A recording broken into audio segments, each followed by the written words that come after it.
Or for radio some drink count. And then see the whole fra, ready I am my ye. And pay your sorry ye, I cook radiasum. Bible say, Yanko, we are safe and any na Yankas and Panafanche. And you're sorry, how much in Yakokan Yankupon as some a year. And as someone ready to Yakumaso, say Yanfanko Manima, Yankoche, and say, you are quite a Yana etene ewo nipa eni so. Enipa no so de akwan ye den etene. But awiye no eya na ayowuo akwan. Na yebisa ho se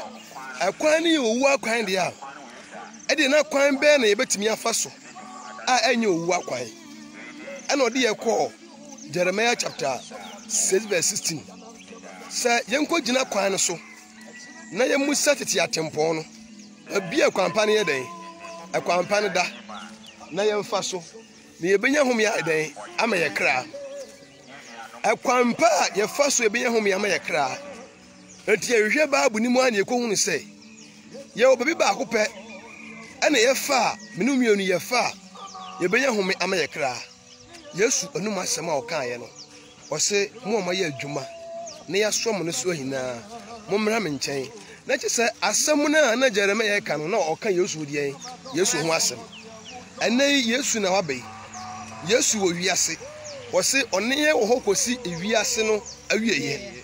sɛ wonya nwuye a ewiase no nya ma awieye sɛ Yesu Kristo nya ma ya ewiase no enya ma awieye yɛhwehwɛ saa wɔ kwan no because that is the only way ye first way benya hom ya den ama ye kra ɛkwan ye first way ko wom de ɛdɔɔso aye 666 ani atun di se 666 no but kwan ba ko pe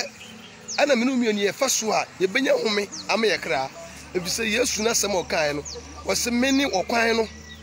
meni no kure no ana mesan so no de enkwa no enti ye o kwan ni bi ho asa wo fa so a ukokosie owuo na me kan se no bi be na adwene se nipa be na o tie asase so a wo hu wo kan Revelation chapter 21 verse 8 wo se na ehufo ane wona wonyinie ane achiwadeyefo ane adwamamofo ane abosomsomfo wonyina obenya wachefa ewo gya ne tare ane sofia edari nimu ye ni efane se wowuo empirenu enti ye kasa kwan bi wo etene woni pani so na we ni owu a ne ye nka asase so wuo but we are talking about owu empirenu after wuo achi enti so bi fa Kristo Yesu kwan no so a sa nimpa no so bewu ba sa nimpa no obenya home amokra anope we are inviting you Sabra Kristo Yesu nchen yen adabia hu yese yetiam yen tiam forever anope ma preach sa matade hina afo eya homachi hu eso matade hina afo sie kase bebre ne wamfa asem na ya adwuma ye mre nwui ba me ya adwuma no se me ne ma anye ni yi a ma den ma bragu wuti asem no na hunu sa asem no so ni mfaso entu mfa anye adwuma eno ye wo ankasa wasem de bia me kasa asem we se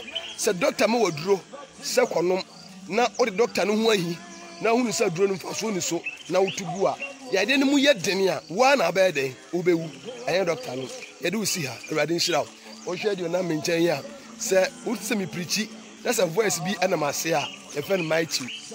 mighty bo nso no so de the voice edna musa ana the man behind the camera we ye fe no Bismarck anu ni mpa de biara da utwa camera no ede maye aha na ye de usi awade yakopon o nhira bye bye.